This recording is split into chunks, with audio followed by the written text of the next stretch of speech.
The rain had just started falling when I found myself standing in the hallway of a small community hospital in Columbus, Ohio, staring into the eyes of the one family I never imagined I would see again. Before I could even process why I was there, my ex-girlfriend's mother quietly raised her hand, pointed toward the hallway, and whispered that this wasn't the place. My heart pounded as 1,000 memories crashed into me at once.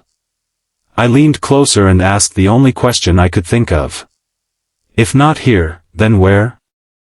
In that single moment, the past and present collided, and I realized that some stories don't end when two people walk away from each other. Sometimes they wait patiently for one last chance to heal what was broken. Before we continue, if you believe in kindness, forgiveness, and second chances, please take a moment to like this video, leave a comment, share it with someone you care about, and subscribe to the channel so more heartfelt stories like this can reach people who need them. My name is Nathan, and 5 years earlier I had been certain I would spend my life with Grace. We met during a volunteer event at a neighborhood food pantry, and our relationship grew through ordinary moments that somehow felt extraordinary. We dreamed about buying a small house, raising children, and growing old together. But dreams can quietly fall apart when pride replaces honesty. My demanding career as an architect pulled me farther away every month, while Grace felt increasingly alone. Instead of talking about our fears, we buried them beneath silence.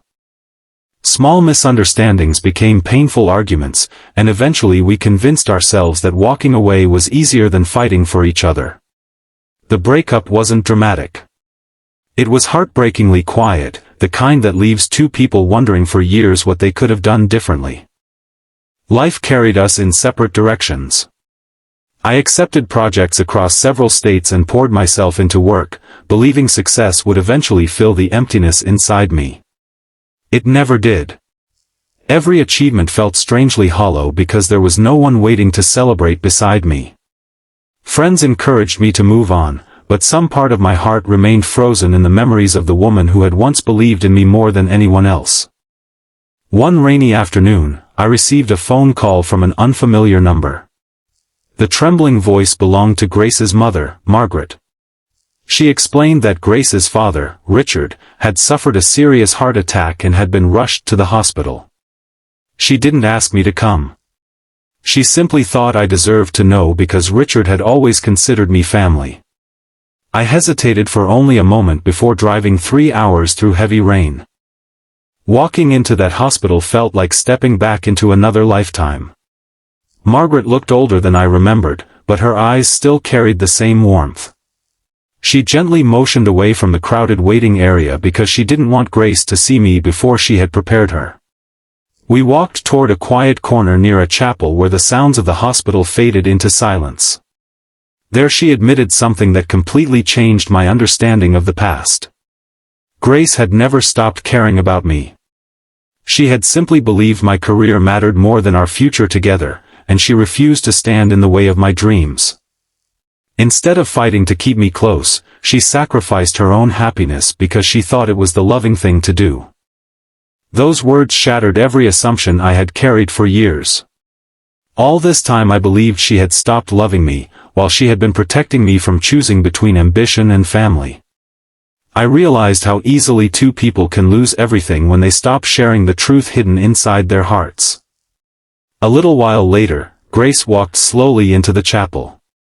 Time had changed us both, adding quiet maturity where youthful certainty once existed. Neither of us rushed forward. We simply sat together on a wooden bench as rain tapped softly against the stained glass windows. We spoke honestly for the first time in years, admitting our fears, regrets, and the countless nights we had wondered whether life would have been different if either of us had chosen courage instead of silence. There were tears, but there was also peace because the weight we had carried alone for so long was finally being shared. Richard survived his surgery, and during his recovery he smiled when he saw us sitting together outside his room. He later confessed that his greatest wish had always been for both of us to find happiness, whether together or apart. His illness reminded everyone in the family that life is too fragile to waste on misunderstandings that can still be repaired. Over the following months, Grace and I didn't rush back into a relationship.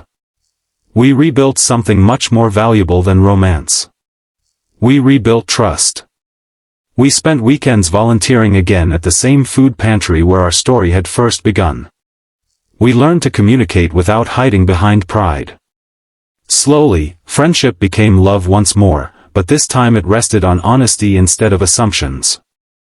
Looking back now, I understand why Margaret pointed me away from that crowded hallway. Some conversations deserve a quieter place where forgiveness can grow without interruption. Healing rarely begins in front of an audience.